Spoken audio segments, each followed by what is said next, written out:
Wow. Sorry. Yeah. It took me a second to get to you guys there. Apologies. Hello. How's everybody doing? Welcome back to the channel. It's been far too long since I've had a chance to actually sit down and hang out and talk to you guys. Also, I'm trying a new format today. I don't know if you can tell, but I'm trying a new format. I'm trying to be a better YouTuber. Trying to bring you guys a higher quality entertainment.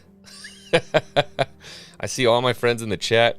What's going on? Hopefully my microphone's working. Hopefully everything is working. I tried to set it all up and give enough pre-planning that we didn't have to do anything live here, but hey, you never know. What's up, John Graber? Good to see you, brother. Alan Copeland. Scott Westbrook comes in and drops a 5 before we even start. Said, keep it up.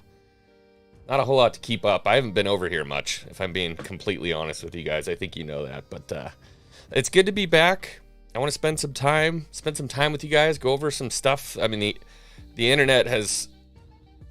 that is super loud in my ears. I might have to work on that part. Showroom Sabers just dropped a member for 20 months. I'm gonna get to that, buddy. Good to see you, man. It's been good talking to you lately. Good catching up.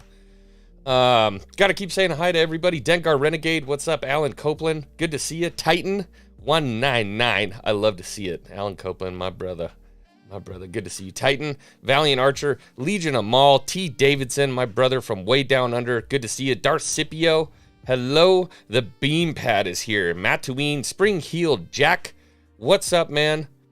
Obviously, Showroom Sabers, a member for 20 months, says, woo, missed you, buddy. 20 months worth every dollar. I can't even believe you've been a member that long. That's crazy. When you start looking at this stuff and you see how much time has passed, it's mind-boggling. Mind-boggling, man. Thank you for being here. I appreciate you supporting this channel for as long as you have. I really do. Nathan Emmert, my oldest subscriber, is here. What's up, Nathan? Good to see you, buddy. Soul Assassin, Andrew Werdna, and Brian W. I don't know who that guy is. Never seen him before. Probably some grifter.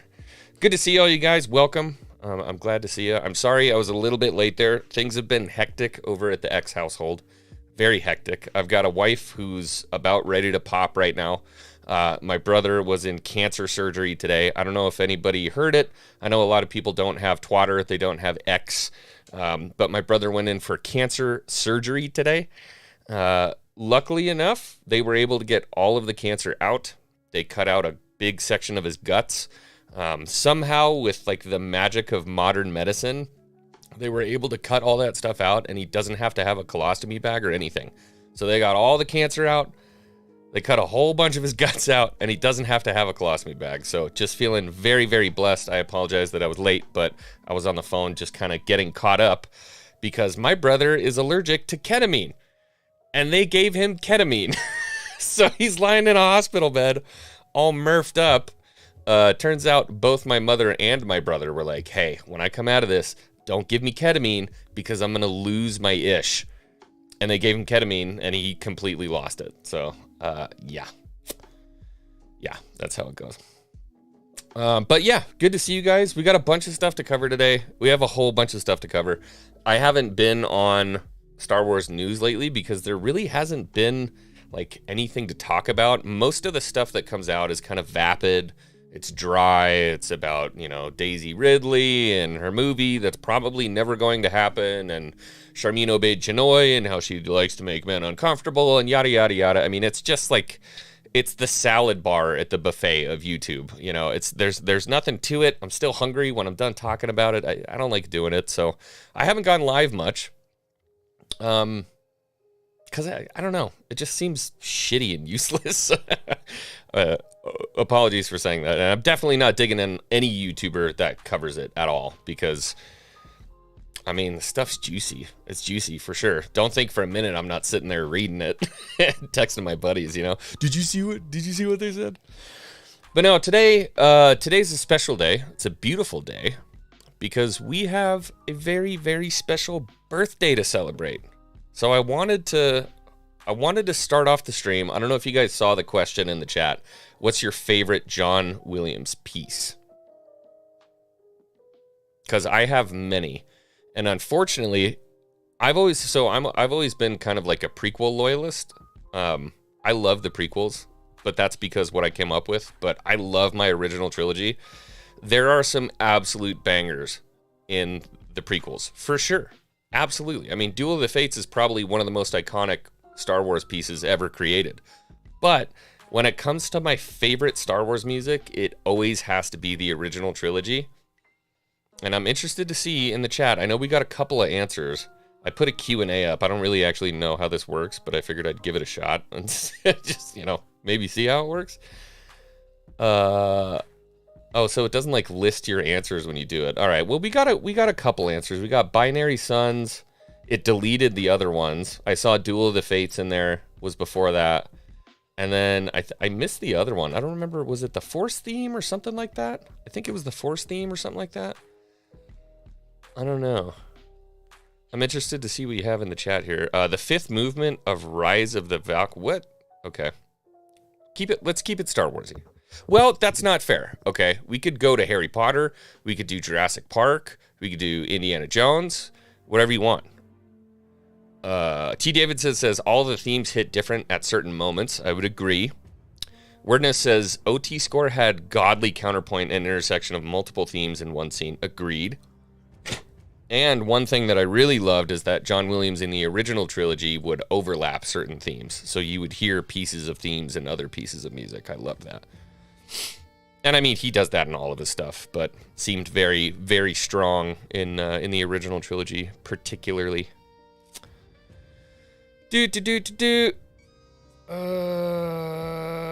Jaws. Okay, that's gonna come up here in a second because we're gonna watch a video for John Williams' birthday. That's our happy birthday boy, man. I'm so excited.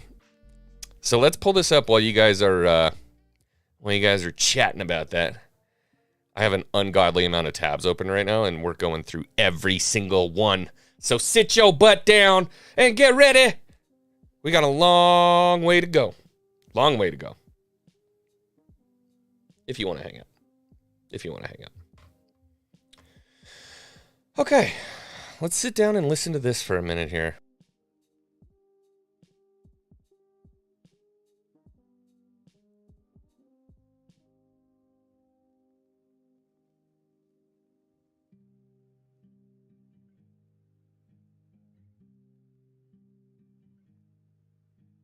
Did I freaking mute myself that whole time? Stupid. I was freaking muted.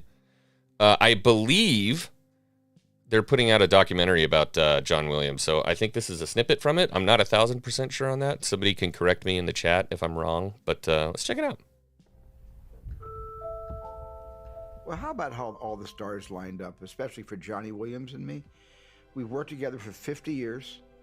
Fablemans is coming out on the 50th year of our collaborations. It's been just an honor and a thrill to spend 50 years in your company with this man and with all of you and all of your predecessors. Dude is an absolute legend of a human being. On the face of this planet, which has been a benefit to everybody on the planet. And Johnny, to you and everything we have been and everything we will be. 50 years more. And more. 50 years more. The thing I played for Steven on this piano was this.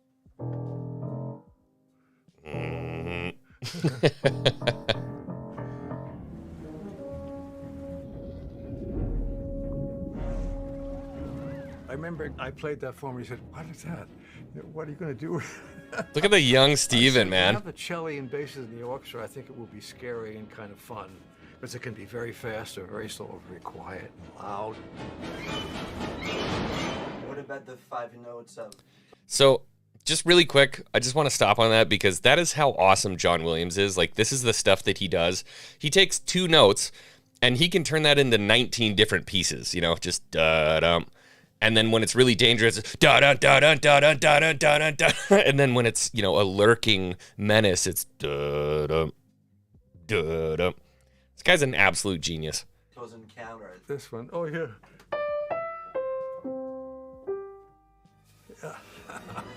But after that, I played everything for him on this piano, E.T., and all of it.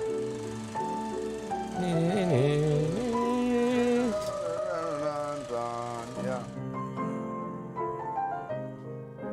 Up or down?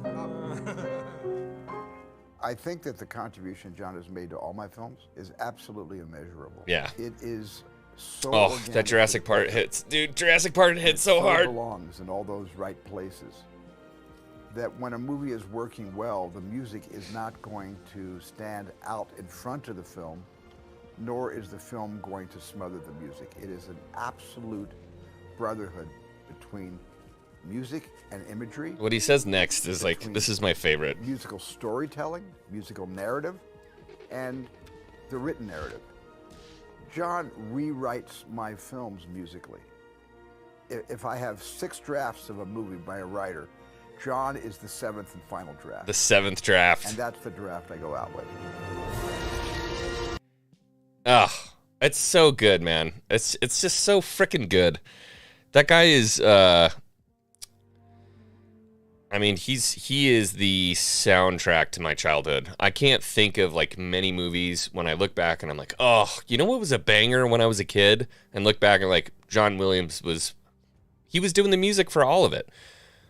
All of it, man. So I hope that's like a full documentary that's going to come out, and maybe we'll get some more stuff. Maybe he'll talk about Harry Potter. He'll talk about Star Wars. He'll talk about Jurassic Park, working with other directors and stuff like that. I think it'd be awesome. But a very, very happy birthday to Mr. John Williams. We love you, buddy. Thank you for everything that you've done.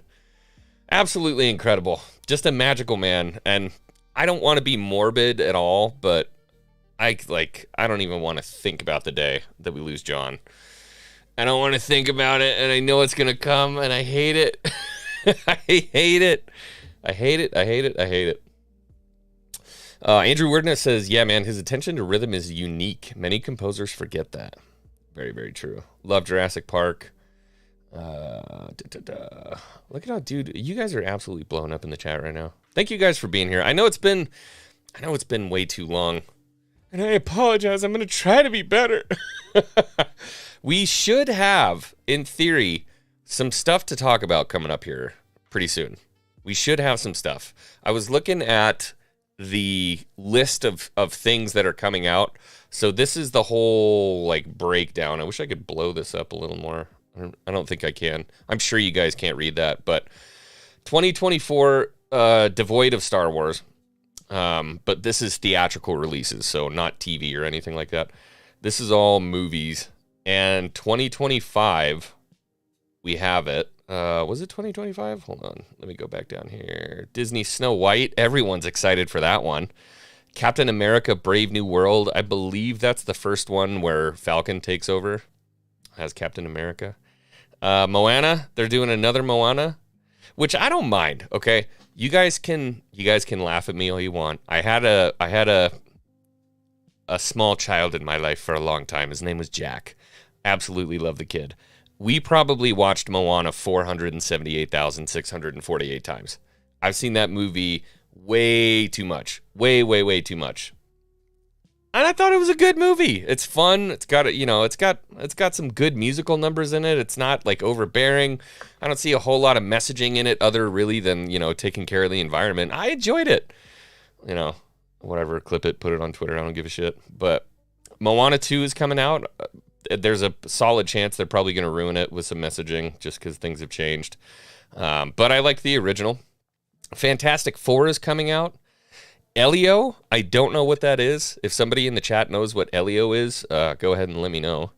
Blade, that's going to be a really interesting one. Thunderbolts, Zootopia 2. I thought Zootopia 2 already came out. Am I crazy? I thought there were 2 Zootopia movies. Maybe I'm nuts. Avatar 3, definitely looking forward to that one. To you guys who don't know, I am an absolute connoisseur of Avatar. I love Avatar. Oh, it's lovely. I think it's another franchise that gets way too much hate. It's one of those movies where, it's like, oh, it's just another rehash of a story we've heard 1,000 times. Like, yeah, so is every freaking movie out there. Every freaking movie is a retelling of the same story you've heard 1,000 times. There's no new stories because humans aren't doing any badass shit anymore. Like, all the old humans did that. Now all we can do is just kind of imitate them and try to come up with cool new twists or rehashes of old stories. Just saying. So anyways, let's see here. Oh, I forgot to match the music and the scenes. That's what I did wrong. Stupid. 2026. This is where we start to get into some stuff here. So 2026, Untitled Disney, Untitled Marvel, Untitled Pixar, Disney, Avengers, Kang Dynasty, which is going to be interesting to see what happens with Majors. Do they recast him? I'm sure they're going to. Is that guy going to prison? I don't remember. But 5/22/26, Untitled Star Wars. Anybody want to hedge their bets in the chat? Which one do you think that is? Which one do you think it is? Zombie Box Reviews dropped a member chat for 13 months. Says, Hail X-Wing in chat. I hope you're all doing well. I hope you're doing well, bud. I haven't seen you in a while. And congratulations on a year over here at X-Wing, man. Good to see you again, brother. So we have the Untitled Star Wars on 5/22/26. David Gear says Rey movie. So maybe. I don't know. That seems to be the only one that has any weight right now. Is the Rey movie. That's like the only thing that's getting tossed around. I mean, if I had to take a real guess, an educated guess, I would say it's probably Mando and Grogu. I think it's going to be Mando and Grogu. That's going to be the first one that comes out because they need a hit, a non-divisive hit to try to get the wheels moving again when it comes to Star Wars in a movie theater. I think putting a Rey movie out first is going to absolutely derail their ish. Really bad idea. I would not start with a Rey release. I think it's going to be Mando and Grogu. And then there's another one coming in December of 12. Oh, you know what? Actually, hold on. Let me check something right quick. Let me go back to my live screen. I thought, man, somebody had some insider info on this earlier, and I freaking missed it. What's this guy's name? Oh, I fucking hate him. He's going to come up later in some conversation regarding Gina Carano. Was it this guy? Okay. Here we go.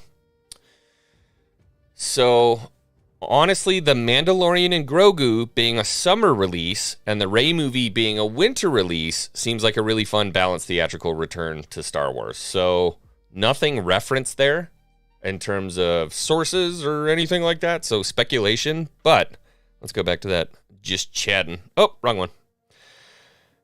This would be a summer release here, 5/22, almost summer. Spring release, Untitled Star Wars, 5/22/26. So I'm calling that Mando and Grogu. And then the December release, 12/18/26, Untitled Star Wars, being the Rey movie. But what's wild to me is that 2026 is supposed to see 2 Star Wars movies, and then 2027 is supposed to see another one.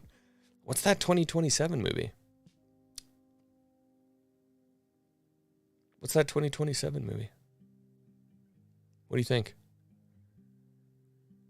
Hey, Wicked Virtue's in my chat. What's up, Wicked? What do you do, dude? This is like the... I know Jay's got a basement. This is the real basement. This is where like the... we like got to put our, push our glasses back up onto our nose and wipe our boogers nerds kind of basement. It's not fun video games and sweet treats. This is like, oh God, give me some Star Wars, please. Oh God, anything good, please. Mando and the Little Green. Yeah. I'm actually a little shocked that they're going with their, they're going with Mando and Grogu for some reason. Other than obviously Grogu selling like crazy to all the, suburban moms who were doing way too much Prozac and white wine. I don't feel like it really has a lot of broad appeal with hardcore fans of the franchise, which, to a degree doesn't matter. If you can, this has been a long contested and overdrawn argument I've had over my tenure as a Star Wars YouTuber, is that I understand what they're doing with the mass appeal marketing when it comes to let's get all of the little kids and let's get all of the white wine and Prozac moms into Star Wars, and we're going to print money. I totally get it, 100%. The problem is, what they didn't realize is that this is unsustainable. It's entirely unsustainable. So yeah, you might get that first big old wash of cash and you're like, oh man, we are flush. We're looking good.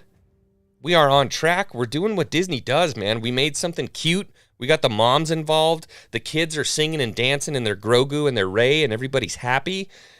But they fundamentally don't understand what a nerd IP is. They bought into something that they didn't understand. Hold on, I'm getting stuffy. Excuse me.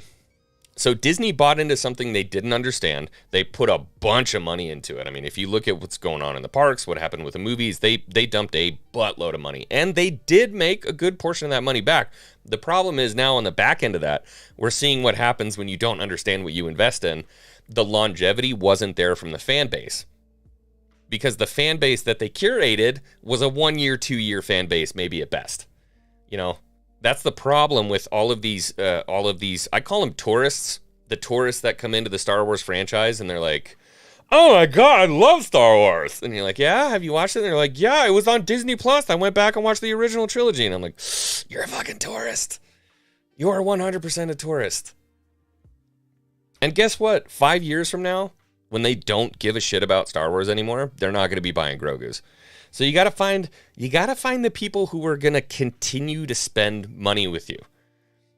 The only equivalent I can think of is like somebody who grows a YouTube channel on shorts, right? Or like big hit pieces, you know. Like, oh man, I got so many views off of this Tom McDonald video. It was crazy. And then, you know, a year later you're talking and the people are like, who the fuck is that guy? Like, well, I don't know. I talked about Ben Shapiro rapping. You have to curate a fan base that's going to give a shit about your project through good, through bad, all the way around the course. And trust me, when things are down, real Star Wars fans will still buy stuff. Look at the dark times in between the original trilogy until the prequel trilogy came out. So I shouldn't say I really wasn't born yet, but I mean, we went, 17, 18 years before there was another. Oh my God, that is so loud. Is there a way to turn down notifications? We went a very, very long time in between movies, and then what happens? You get Timothy Zahn comes out and is like, hey, man, check it out. I understand we haven't had Star Wars in a while. What about this? And people went batshit over it. They loved it and still consider that the true sequel trilogy to the OT. People still buy that. I was just at a con last year where Timothy Zahn was sitting in the back, and I know a lot of people, they have beef with him in light of recent events and stuff that happened with Timothy Zahn, but he's sitting at the back table. I lost my shit. I got an Heir to the Empire signed, got a picture with him. I was stoked, man. He was the guy who fluffed it in the middle. We'll be with you through the dark. The problem is when you turn on the fans, that's when we have an issue. And we're seeing that, well, we saw that occur during the sequel trilogy. Obviously, we had everything going on with, Rian Johnson, Pablo Hidalgo turning on literally the mouthpiece of a good portion of the fan base, crapping on him, giving him the middle finger, saying, your Snoke theory sucks. You're a man, baby. You basement piece of shit. Just all kinds of stuff that it's wild to me in an entertainment industry that a creative would be able to speak that way to the fan base and have zero repercussions. And then you turn around and you have somebody like Gina Carano who actually doesn't say anything political. Boom! Fired. Where? On Twitter. What? What? This is wild. Absolutely wild. Anyways. Staffing says, I remember incredible hype for Shadows of the Empire. Shadows of the Empire was awesome because it was just this wild concept where they were like, we're going to make comics and then we're going to make a soundtrack for it like it was a movie. We're going to make a game on it and created this entire living universe that fit perfectly in George's universe. Speaking of which, I was going to save this towards the end, but I'm going to pull this up right now because I'm interested to see what the chat has to say. I'm not going to tell you because I don't want to sway your guys' input, but I'm interested to see what you guys think about this. Let's go to Just Chatting here and see what do you guys think about We Are All the Scuttlebutt saying, we keep referencing how Lucas established the Force versus what may be a radical switch to how the Force is utilized in new Star Wars. Should we continue to go back to the creator as a baseline, or do fans want this radical change in who can wield the Force? Is it radical? Is it radical? Chat, you have to let me know. So, in my mind, this is just me, in my mind, George Lucas created this entire world. George Lucas is responsible for the world. George Lucas wrote basically the laws for this universe, right?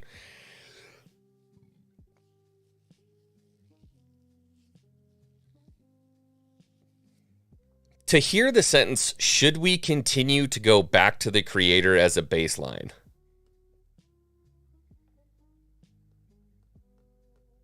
What? Does anybody else find this like vomitously disgusting? I mean, what? Should we continue to go back to the creator as a baseline? Or do fans want this radical change? I can see where the chat's going. I'm watching you guys, yeah. Lucas is Star Wars. His films are the foundations of everything, says Soul Assassin. Yeah, agree, 1,000%. This is his world. This little post that came out on Twitter when I saw it, it just reminds me of what happened with Rings of Power, right? So they had a Tolkien historian. They had someone who understood the lore perfectly, right? And then they fired him. And then they come out with this expose and they're like, we want to tell the story that Tolkien never wrote.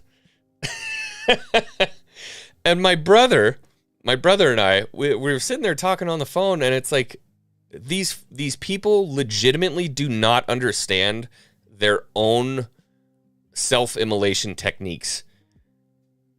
We want to write the story that Tolkien never wrote. Well, we love Tolkien because of the stories he wrote. So why would you write a story that he would never write? Because that's not what we want. I simply don't understand the mental gymnastics that are occurring with these people. I mean, it is purely mental gymnastics. We're going to take what they did and we're going to do it better. I'm telling you right now, we're going to do what they would never do. And it's going to be incredible. What? Oh, King's Advisors member for 13 months. Happy year, buddy. Happy anniversary. All these giant companies that are supposed to entertain us give up so much money simply because they can't tell us how evil. Oh, because they can tell us how evil we are. So that's the other stuff that peeves me off to no end. Is it, when we tell them, we're like, hey, hi, I'm the consumer. Let me go back over here. I'm the consumer. This is the product that I would like to consume. If you make it, I'll buy it, right? If you build it, they'll come. We tell them, and they're like, well, you're a problem. Did you know that? I'm like, what? Are you kidding me? I want to give you my money. And they're like, yeah, well, fuck you, okay? It's like, am I losing my mind over here? Or like, what is going on, man? I simply don't get it. I don't get it. I don't know. But I'm problematic, so there you go. Maybe that's just the answer. Great Pilgrim says, and then they hired some expert who got so much shit wrong. Yeah, do you remember the interview they had for Rings of Power with their Tolkien fans? It was like, dude, it was a cadre of like the just like the most outlandish people in the world. And they're like, they say they love it, so you should too. Well, what are you? I'm half blind in one eye, Filipino, and I sleep upside down. We're like, oh, wow. If they like it, I must like it. Retarded. Georgie Girl says, that's why I've checked out. George Lucas, Star Wars, or bust. Otherwise, you're changing how that world works, and it don't feel right. I can't disagree. What's up, Keely Chow? Good to see you in the chat. Hello. Everscale, good to see you. I see my homeboy, Justin, in the chat. What's up, Purist? Good to see you, man. Oh, it hurts my brain. I kind of like it. It keeps me awake. What's up, Spirian? Good to see you. Nick, what is going on, Nick Brown? All right. I missed a super chat here. Steiner Matt, what's up, brother? Says they want to cut Lucas out. Ow! They want to cut Lucas out so they can tell the fans who insist on respecting the lore that their fan fiction BS is the lore. Yeah, you are not mistaken. We've already seen small tellings of that, believe it or not. Darth Maul's lower half, a member for 1 month, says Doomcock has long been talking about the rumor that KK may want to replace the Force by witchcraft and magic only women can wield. Holy shit, that is some real deep state tinfoil hat shit. I don't know if I'm on board with it. I don't know if I'm on board with that one. I love, dude, Doomcock's great. I love him. Not a bad thing to say about the guy. That's pretty fucking wild. That's pretty wild. Hey, but look, if it happens, I want you to come back to my channel. I want you to type in the chat, X-Wing, you dumbass. I told you I told you it was going to happen. And I'll bow to it. 100%. 100%. Valientes says, so these people want to use Star Wars IP in name only to make easy money, distort it, and not do the hard work of creating their own rich lore stories. Yes, 100%. I think in their mind, they think they're doing the work, but the problem is I don't think we have the right people in place at a high enough position that understand and respect the lore in order for us to receive it at the lower end, if that makes sense. It's kind of a crappy way of saying it. I just think there's too many bright ideas up at the top right now. I know a lot of people love to blame Kathleen Kennedy and say she's the reason that Star Wars is ruined. And to a degree, I think you could make an argument that, yeah, she's had a big hand to play in it. But having said that, there are a lot of creatives involved with it. Right now, I'm looking at you, Dave Filoni. Like, there's some issues. Oh, my brain. There's some issues with what Dave's doing, for sure. I used to call him a goldfish. He's going to grow to whatever size bowl you put him in. And I think when he got over to Lucasfilm, he was certainly influenced by a heavy movement towards a female-inspired Star Wars, which is not a good idea. I put a video out the other day that Star Wars has always been a boy brand. It's not like a clubhouse where girls aren't allowed. That's not the way that it works. But it was always a boy brand. So the way, and I'll tie these two together now with we are all the scuttlebutt about, should everybody have the Force? Could everyone be a knight? And then compare that to like Arthurian legend. Okay? So you want to take the Knights of the Round Table, and now anybody can be a Knight of the Round Table. And not only that, now the Knights of the Round Table are all chicks. And it's like, what are we doing here? I don't know that that's going to sell great, Chacho. And they're like, well, you're a freaking problem. It's going to sell amazingly. It's going to do awesome. And if you don't like it, then you're a bigot and you have a real issue. And I'm like, well, when I kind of boil it down to the basics of Star Wars, boil it down to the mythology, boil it down to the knights, boil it down to the honor system, everything that Star Wars is basically based off of. If you just switch it out with chicks, it doesn't work. I mean, it could work, absolutely, 100%. And like I said, we've had strong women in Star Wars. We've had a bunch of awesome female fans, loads of them in my community. They're everywhere. But that doesn't mean you have to replace everything and make it a feminine brand. It doesn't have to be a female empowerment brand, because that's not what it was sold as originally. It's not what it was marketed to originally. It's not your fan base because it was originally marketed to boys. So it just kind of seems like I don't know, let's take a .45 pistol and point it at my foot, pull the trigger. Maybe it goes between my toes. Maybe it doesn't. I don't know. It just seems like a terrible freaking idea. I don't know, man. Maybe I'm crazy, but yeah. Gray Pilgrim member for 5 months says Star Wars, Lord of the Rings was never for everyone. They never should have tried to make it so. So I'll push back a little bit. I'll push back. I think it is for everyone. But at the same time, you have to take it for what it is. You can't change it to try to make everyone like it. If that makes sense. So I don't, like, that's the one thing I think they're missing over at Lucasfilm right now, is that they're taking something that's for everyone and they're trying to make it so that everyone likes it. And that is a losing strategy, 100%. You can't just take something and try to make it so everyone likes it. It can be for everyone. If you go back and you watch the videos, you know, in the late 70s, early 80s, late 1990s, early 2000s, and you look at the lines of people that were standing out to watch Star Wars, it was every race, creed, age, gender, religion, everything you could possibly imagine. Everybody was there, and they all loved Star Wars. That didn't mean that they had to change it to try to pander to certain demographics. It was what it was, and you either liked it or you didn't. And a lot of people liked it. So this is just kind of the way that the world works these days, and I don't necessarily understand it. Maybe I'm just getting old. You know, I'm 32 years old. I'm starting to turn into Bob Cratch. I'm like, oh, these fucking kids trying to change everything. When I was a kid, it was different. It was good. It was wholesome. It was real. Not the shit you kids are doing these days. You know what I mean?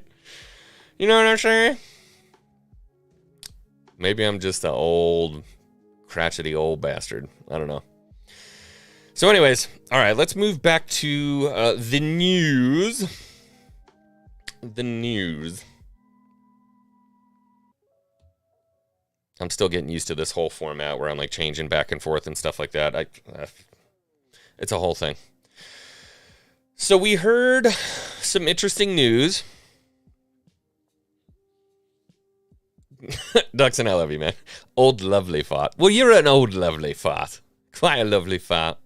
They don't smell like roses, but I like it. I think I'm going to move my, hold on, I'm going to move my camera over here. No, that's over the chat. I'm going to move it down here.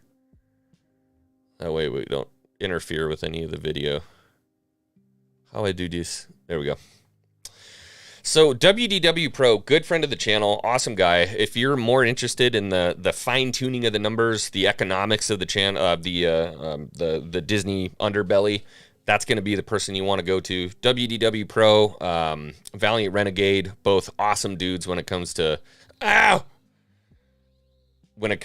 numbers in the Disney stratosphere. But WDW says yesterday Disney committed $42 billion over the next decade for increased capacity of their Disney parks and experiences. If we ridiculously say none of that is for new cruise ships, that's $525 million per park per year. So I have to side with Pro on this one. There's no way that they don't buy any new cruise ships. Royal Caribbean is out there absolutely slaying the market right now. They're doing an incredible job. And they're going to have to catch up, or they're going to have to fade away. And I don't know if you know this, but Disney Cruise Lines are a pretty frickin' penny to get out on one of those boats. Framinator, member for 6 months, half a year. What's up, buddy? Says, you're not an old bastard. The IP has been ruined. Yeah, can't disagree. And there's a whole nother live stream, a whole nother conversation I'd love to have with you guys about, you know, does it matter what Disney puts out now? Can Star Wars be saved? There's a big question there. Can Star Wars be saved in the eyes of the fan base, the hardcore fan base? You know, that's the question. I couldn't tell you. I don't know, but that's a long conversation. So we'll find out. So yeah, $42 billion over the next decade with increased capacity of their Disney parks and experiences. If we ridiculously say none of that is for new cruise ships, that's $525 million per park per year. I want to know where the hell they're getting that money from. First off, if they're expecting stock prices to skyrocket, I don't know. That's going to be interesting. But let's listen to what Bob Iger has to say about this. Well, we should, of course, get to the other big news, which you announced yesterday, this joint venture with Warner Brothers Discovery and with Fox to create new streaming skinny bundle of your linear sports assets. Oh, yeah. we have to hit on that really quick. So, have you guys, hold on. I have the article up here somewhere. They just decided to hop into the gaming industry. So, Bob Iger apparently had no idea that kids play video games. It was incredible. It was incredible to listen to. Let me see if I can pull up this article. Hold on. He's here somewhere. Bob Iger literally said, when I did my research, I found out that kids spend almost as much time playing video games as they do watching movies and TV shows. Oh my God. Raider, you beautiful bastard, you. $50. I'm not drinking. If I was drinking, I'd probably say, hey, time for me to take a shot or something like that. Hold on. I'm sure I have some kind of something I can play here. Hold on. Raider just walks in and he goes, and his name is John C. Raider, brother, you didn't have to do that. This is the kindest man on YouTube. I wish I could pull this up, but I'm in Streamlabs, so I can't pull it up. But Raider donates 50, doesn't say a word, not a peep, just comes in and supports the channel. Buddy, I don't know how you do it. That's the first thing. I also don't know why you do it, but God, I appreciate you, man. I look forward to the day when we can finally sit down and have a beer together. And we can have a little chit chat. I'll tell you what, I'll buy the beer. How about that? I'll probably be buying Johnny Black or Johnny Blue or something. Thank you for being here, brother. It's good to see you. And Lord, do I appreciate that 50. Holy cow. I can't do the 50 scream, unfortunately. But, okay, I totally lost my train of thought. Holy cow, Raider. Thank you, brother. So Bob Iger basically says, I did my research and I found out that kids spend almost as much time playing video games as they do with movies and TV shows. And so he goes, damn, it's time to get into that space. And what do we hear right after that? Disney is investing $1.5 billion for a stake in Epic Games to develop a new universe. Dixon says, X-Wing, why don't you have a version of 199, like 169? I have to come up with something, and I'm open to suggestions. If anybody has any ideas, like, you know, some kind of catch or something, I've been racking my brain. I can't think of anything. Well, it'll bubble up eventually.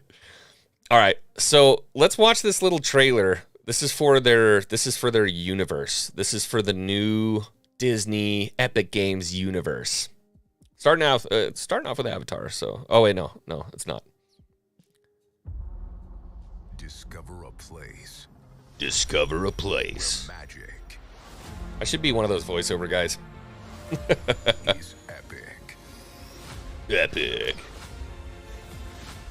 You never have to wipe your butt with us. Hold up, let's go back.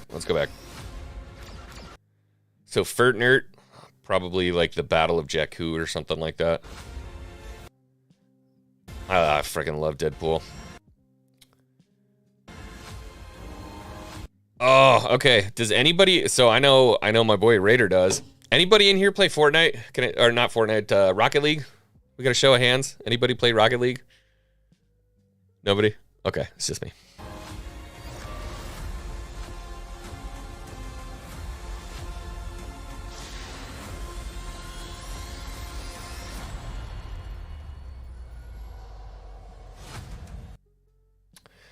Okay, so is this like the new Fortnite Island or something? Don't think this is about gaming. It's more about getting access to the Unreal Engine 5 and what it can do for content creation.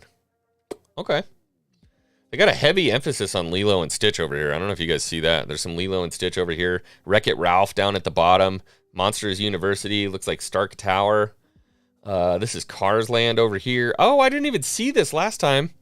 That's freaking Nightmare Before Christmas.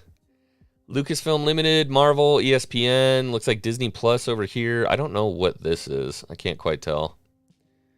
Oh, the Battle on Hoth here at the back. That's actually kind of cool. I'm not going to lie. That's kind of dope. And then something going on back here. I don't know what that is. But let's keep it going. Oh, maybe it's clear now. No. Oh, that's Toy Story. That's Toy Story right there. And then, I don't know what's in that back corner. I can't quite see. Fortnite, Marvel, Star Wars, Picture, Irviter, Disney. Okay, so play, watch, create, shop. What do you reckon that means? Anybody got an idea? Play, watch, create, shop? Is this going to be like a new platform? Like a new Disney Plus is going to be like Epic Plus. Have you ever dreamed about being Elsa and curb stomping Mickey in Fortnite? Come here to Epic Plus. By the way, buy our shit. Yeah. Fuck you. You'll buy it.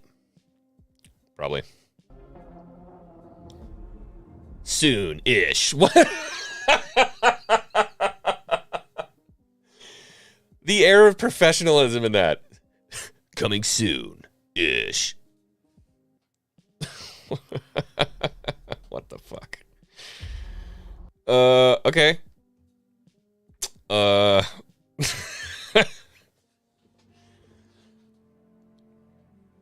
Super thick, dude. I'm like super hyped on that. I don't know. I don't know what the hell that's about. Hope maybe we'll get some more details coming up soon. Maybe, possibly, not sure. What I find weird is that Disney already paired with Fortnite, right? So we already had that stuff. I mean, the Millennium Falcon's already there. X-Wing's already there. I think you could even get his land speeder. Darth Vader was there. Stormtroopers are there. The clones are there. I mean, it's definitely already been a thing. Indiana Jones was a playable character. I'm trying to think of what else from Disney. Wasn't the Hulk? Was the Hulk one? I don't remember. I haven't played Fortnite in forever. I'd like to, though. By the way, if anybody wants to play some Fortnite or hang out, do some gaming, join my Discord. There's a link in the bottom. I play. And by the way, I got yelled at because I never do self-promotion. I have a gaming channel as well. Go to X-Wings Hangar on YouTube. That's the gaming channel. Come hang out over there.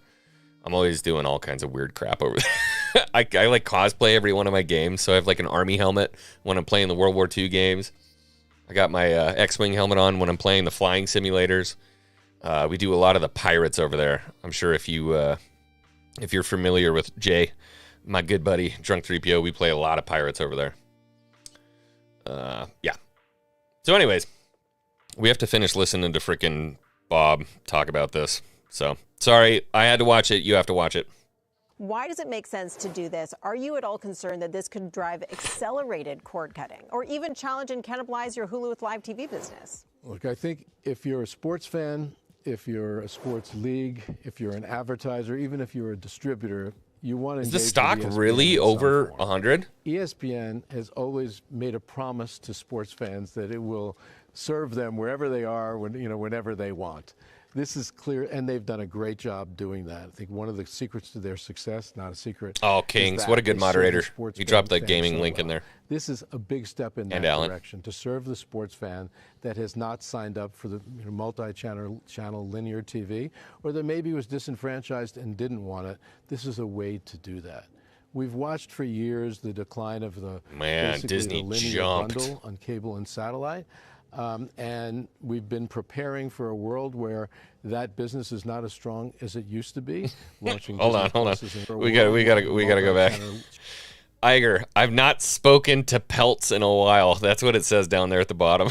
I can't. I wonder why. TV, or that maybe was disenfranchised and didn't want it. This is a way to do that.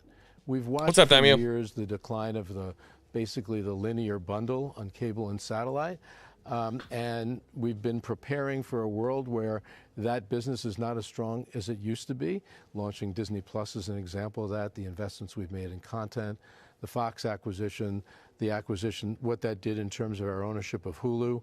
All of these things are prepared for us to pivot as well as the world changes, as the world is disrupted. And by the way, I'd rather be a disruptor than to be disrupted. Bro, you just figured out that kids play video games. What? The linear business is still a business that serves us well in that it's profitable for us, and we intend to continue to be in it. We're investing in it in terms of the channels that we own, running them more efficiently, but we're still in that business. But we also have to be mindful of where the consumer is now and where the consumer is going. But if this product is priced, say, between $40 and $50, isn't there a risk that not only it would drive accelerated cord cutting, but also put you into more conflict with the pay TV operators like Charter, who are already concerned that you were taking ESPN direct to consumer? I've not discussed this with any of those operators. I think that's a grand idea, Bob. Either would understand or should understand that what we're creating here is a distribution mechanism to reach consumers, where they are today, basically app-based entertainment. I think this was a step that we felt was one that we not only wanted to take, but that one that we really should take, given what we know sports fans want, and given what we see with the current multi-channel ecosystem. Okay, so I'm gonna pop that off just because. Hey, look, here's my opinion on this. I'm by no means a financial analyst. I'm not the guy you want to talk to when it comes to numbers on this stuff. What I will tell you is that I got a pretty good heartbeat on a pretty good pulse on what the fan base is feeling. The problem with them making this step, I feel like, is that there's no trust in Disney right now. And this is not just a Star Wars commentator speaking right now. I'm talking about general public. You're talking about kids who grew up with Disney, who now have their own kids that are coming out and trying to give the same experiences they had as a child to their children. And the horror that they experience when they find out that Disney is not only long gone, it's dead and rolling in its grave right now. So every time I hear one of these strategic market moves to try to move into a new sector, yada, yada, yada, a bunch of corporate lingo fluff, they expect their fan base to come with them. And I'm fairly nervous for them when it comes to their projections of who exactly is going to come with them, or who's going to believe in the product, who's going to buy the product, especially at a price point of like $50 a month. Dude, I'm sorry, I can't stop messing with that little X in the corner. There we go. I don't know, man. I mean, we'll see. We'll see. So I'm going to move on to the next thing. No, hold on. Let me get to the chat. I don't want to talk about this next topic, dude. I really don't want to talk about it. Framinator says they've lost so much money on Disney Plus. Yeah, I mean, by the millions and millions and millions and millions of dollars, they are losing money. Georgie Girl hit it on the head. If Disney dives full into gaming, they'll be the next EA. You want to talk, dude? Disney makes its money at the parks by nickel and diming the crap out of you to get you to enjoy the experience because there's too many people there, right? That's how they make their money. It's different. It's different in the video game universe and the app streaming universe, yada, yada, yada. You can't nickel and dime the crap out of people. EA learned it in a freaking lawsuit with their microtransactions. So I'm a little skeptical about this big platform they're going to try to create. We'll see. Could be awesome. You never know. You just never know. You ever get just like tired of talking? This is the most I ever, in a week, this is the most I talk. It's incredible. Sundowner's in the chat. What's up, Sundowner? Says Hooters is more family friendly than Disney at this point.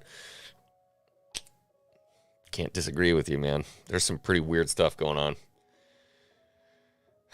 Great Pilgrim says, too bad you don't own the channel and can't choose what you talk about. This channel? Huh? And the video gaming community is ruthless. You're right, Georgie. 100%. Okay, hold on. I have to look at this really quick. I got 20 notifications. Let me just make sure I'm not getting blown up for something I said. Nah, just an outpouring of support for Phil. And thank you, everyone who did. I screenshotted all of the responses on Twitter, and I sent them to my brother, who's hopefully coming out of his daze right now, just letting him know that everybody was thinking about him, and I'm sure he's going to really appreciate that. So, all right, here it comes. You knew it was coming. It's going to be here. I don't even know how to approach this.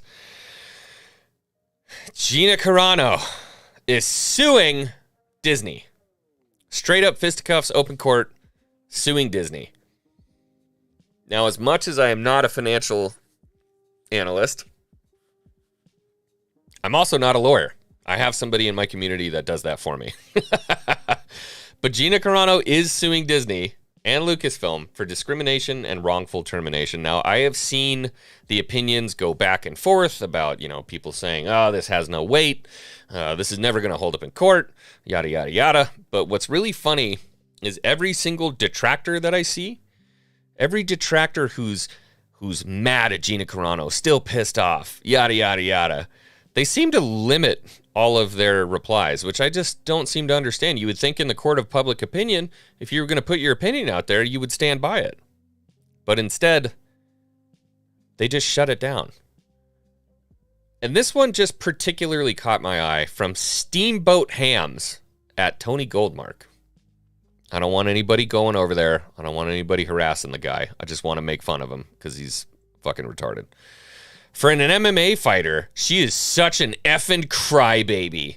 Talking about Gina Carano. Now, the reason why this stuck out to me is because when I saw the profile picture, I just thought this was a joke. Legitimately. I just thought it was a joke. And then I saw, holy shit, that is a real person.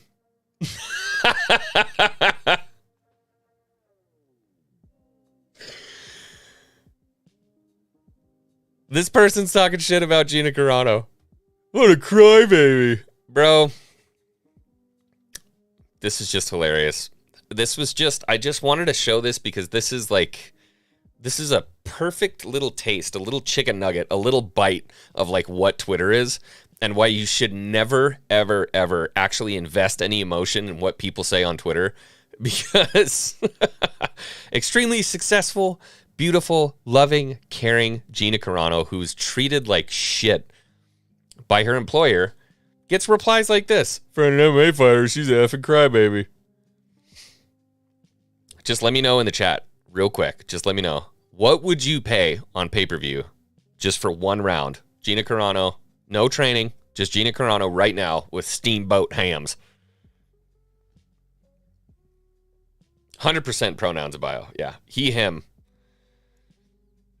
Some jerk with a camera. You're not wrong there. Jaded goofball, leftist, but also a realist. Holy shit, bro. That's the real life version of Mom! Hot Pockets! More Hot Pockets! It's incredible. Absolutely incredible. All right, moving on to the next one. Big announcement today from Empire Magazine. Tomorrow, 4 p.m., hello there. Anybody want to venture a guess in the chat what you think this is going to be? I have my suspicions. Man, oh my gosh. Okay, wait, I'm looking at the chat right now. Holy cow. We're getting $250, $50, $40, $100 for one round. I think it's worth it, dude. 5 minutes. I would absolutely watch that. I don't think Gina would do it, but it'd be funny to watch. I didn't want to spend too much time. Look, everybody and their mother has covered everything about the whole, Gina suing. There's so many better channels out there that you can watch that are going to break it down play by play and, Legal Mindset and Valiant Renegade and WW. They have all the, depots and stuff like that. I'm sure go check out King's Advisors. He's probably going to have an awesome video out. He's an actual lawyer talking about this stuff. Me, I'm the artard. I'm like, Empire Magazine said hello there. What does that mean? So I think this is going to be the announcement for Kenobi Season 2. Honestly. That's what I think this is going to be. And so when I typed in Kenobi, started digging through some of the news, I took a look at, I don't know, does everybody think that's what this is? What is this? And then I started thinking about the Kenobi series again. I started thinking about the damage that was inflicted on my psyche when the show came out. And I thought, Kenobi Season 2, what the hell is going to happen? So we left off with Kenobi after we learned that lightsabers bounce off of stormtroopers. A land speeder that can blow up an AT-AT. You can also deflect those bolts with a lightsaber. You can forget how to Jedi. That was also something that we learned. You can survive multiple stab wounds through the chest with a lightsaber. And that Obi Wan Kenobi is actually Goku. So if you remember that, Kamehameha, and all the rocks are lifting up around him. Those are the lessons that I took from Kenobi, and I went, holy shit, they're gonna do it again. Oh my god, they're gonna do it again. So I started looking at the comics, and Master of TDS brought this up. This is an actual panel from a Star Wars comic.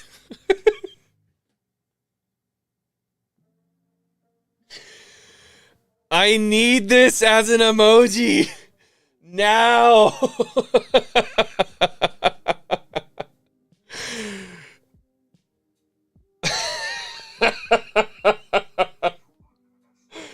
Oh, I laughed so hard I turned off my LEDs.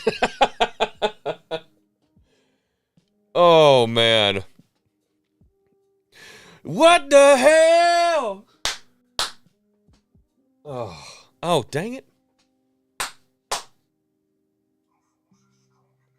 There we go. Gotta have the lights on. That's my Darth Vader clapper. He goes, the Force is strong with this one. Turns on your LEDs. So yeah, I would not expect Season 2 to be any better than Season 1. I don't know what they're going to be able to fix there.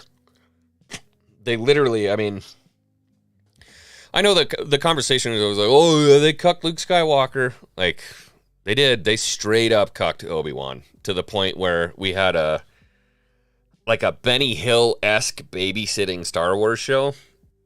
And then beyond that, like, why don't we just randomly throw in this chick that nobody knows, nobody gives a shit about? This is just like, this is the most perfect representation of Reva. Now, this is what I'll tell you. I've listened to Moses Ingram speak. I think she's a wonderful lady. I have nothing against Moses Ingram at all. The character Reva, throw it in the Sarlacc pit. Just right in the Sarlacc pit. I don't care if I never see that character again. It was the dumbest decision they could have made. It's the Kenobi show, and this is what they do. They're like, hey, by the way, it's the Kenobi show. Get hyped. But while we're at it, we're going to do 4 episodes of somebody else that you've never heard of. And it's a chick, by the way. Shocked. I just simply, dude. Okay. To be fair, I want to be fair. There are probably some folks in my chat right now that are excited about this. If you're in the chat and you're stoked, please, like, pop in, say what's up, let me know. I get excited when people are still excited about Star Wars. I'm not going to lie. Even though, like, I legitimately, this stuff just absolutely drives me up a freaking wall. It doesn't keep me up at night, but it definitely drives me up a wall. I still get happy for people who enjoy it. I do, because I'm a little jealous. I'm like, fuck, I wish I liked it. I definitely don't. Yeah. Oh, God, I dropped something. Hold on. Ow. Sorry about that. So anyways, yeah, Kenobi Season 2, sweet. They made it a real point to make this look awesome. Woo, tomorrow 4 p.m. GMT, baby. God forbid they decide that they want to turn this into a movie. Ooh, I shudder at the thought. Beanpad still hasn't even watched Kenobi. Yeah, if you like the prequels, I wouldn't watch it. Or if you like Star Wars, I probably wouldn't watch it. It's pretty rough, bro. Like, it's pretty rough. And it was so funny, too, because I remember before Kenobi came out, the prevailing conversation was like, hey, bro, we can't have Vader and Kenobi fight again. You can't have them fight again. That ruins continuity. And everybody and their mother who's a corporate Disney shill is like, hey, it doesn't ruin shit. You shut your mouth. You're problematic, you moron. And we're all like, it totally ruins continuity.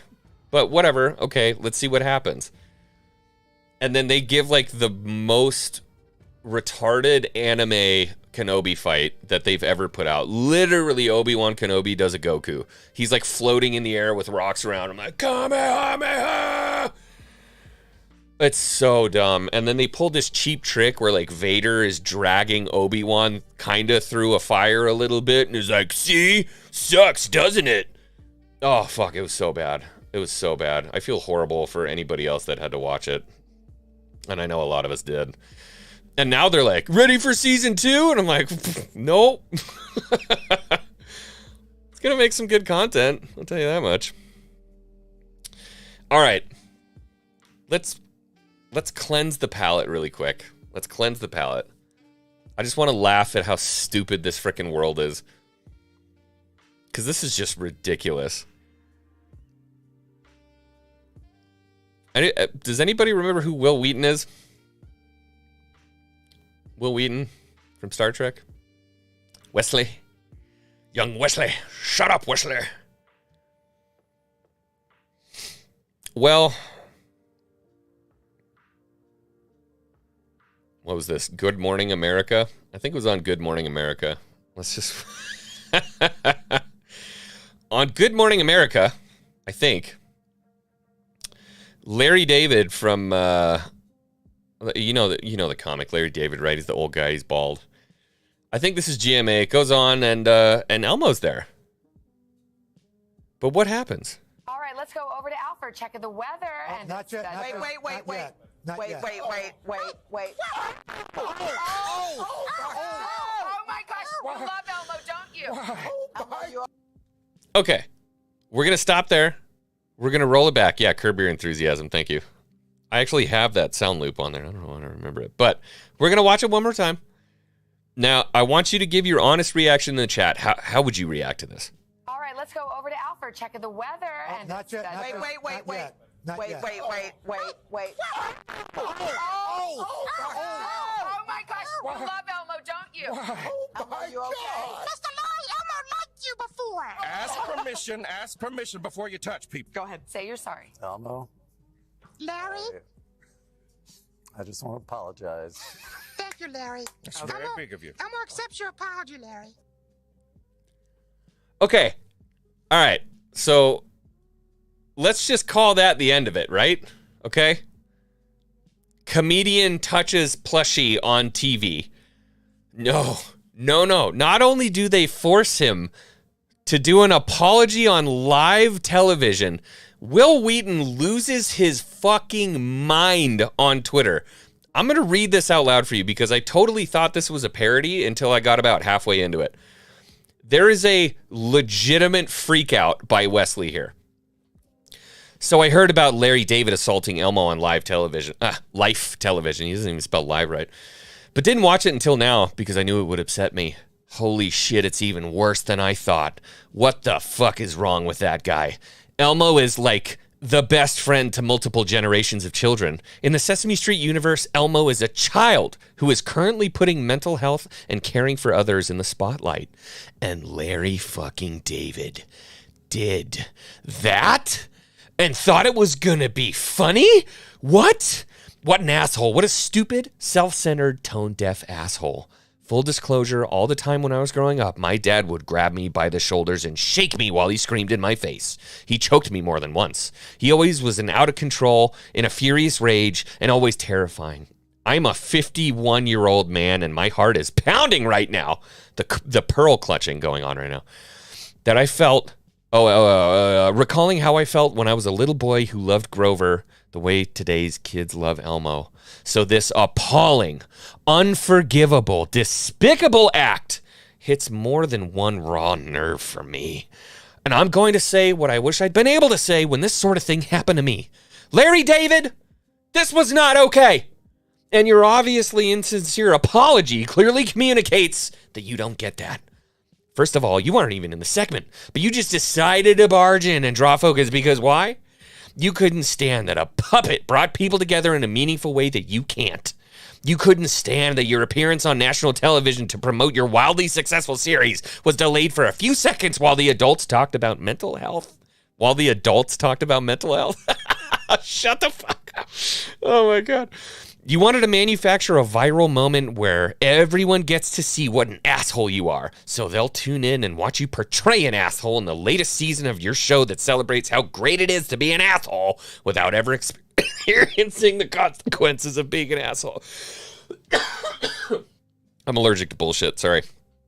I really want to know what raced through his tiny little mind and why there was no voice or person who spoke up to stop him from expressing violence toward a children's puppet who was there to talk about how his love and empathy for people having a tough time mattered and made a difference. Elmo and his dad were there to talk about empathy, love, kindness, and caring for each other. Larry David was there to promote the final, thank God maybe he'll go away now, season of a television series. Read the room, dickhead. It isn't always about you being the center of attention, and understand what's happening in the moment, fucko. Fucko. Understand that there are larger things in the world than you and your garbage ego.